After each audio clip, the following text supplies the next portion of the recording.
అండి అందరికీ నమస్కారం. వెల్కమ్ టు చిన్నారి వంటిల్లు. ఈరోజు మేము మా ఇంట్లో సంక్రాంతి స్పెషల్ వంకాయ చిక్కుడుకాయ ఇంకా ఆనియన్ తో కలిపి చేసి చారు ప్రిపేర్ చేస్తున్నాం అన్నమాట. సో దానికోసం అని చిక్కుడుకాయ, వంకాయ ఇంకా ఆనియన్, మిర్చి, కొత్తిమీర ఇంకా వెల్లుల్లి ఇంకా ఒక 2 hours నానబెట్టుకున్న చింతపండు రసం అన్నమాట.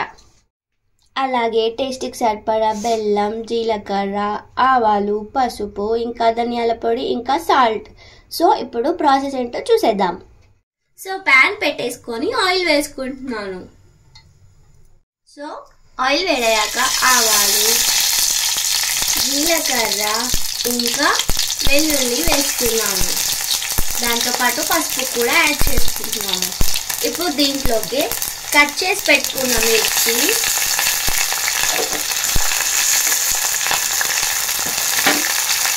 వేసేసుకొని కలుపుకోవాలి. వేసుకున్నాక కట్ చేసి పెట్టుకున్న చిక్కుడుకాయ ఇంకా వంకాయ యాడ్ చేసుకోవాలి.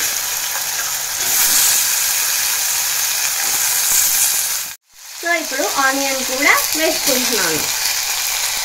వేసేసుకొని మంచిగా కలుపుకోవాలి.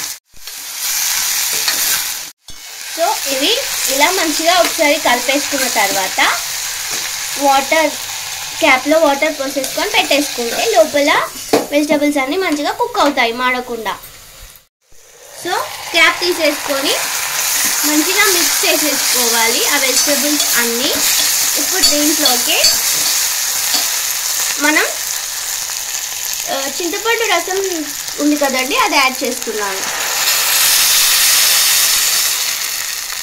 వేసేసుకొని కలుపుకోవాలి.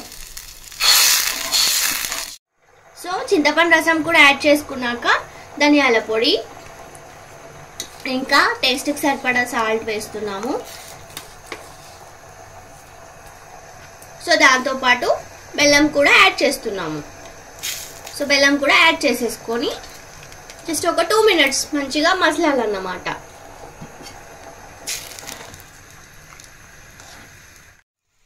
సో ఇలా చారు చాలాసేపు మరిగించుకోవాలండి, టేస్ట్ బాగుంటుంది. ఇది మేము సంక్రాంతి వీక్లో చేస్తాము. సంక్రాంతి రోజు కంపల్సరీగా చేస్తామన్నమాట. సో ఇలా చింతపండు పచ్చి వాసన పోయేంత వరకు ఒక 2 to 3 minutes మంచిగా మరిగించుకోవాలి. సో అంతే అండి, ఒక 2 minutes మంచిగా మరిగిన తర్వాత కొత్తిమీర యాడ్ చేసేసుకోవాలి.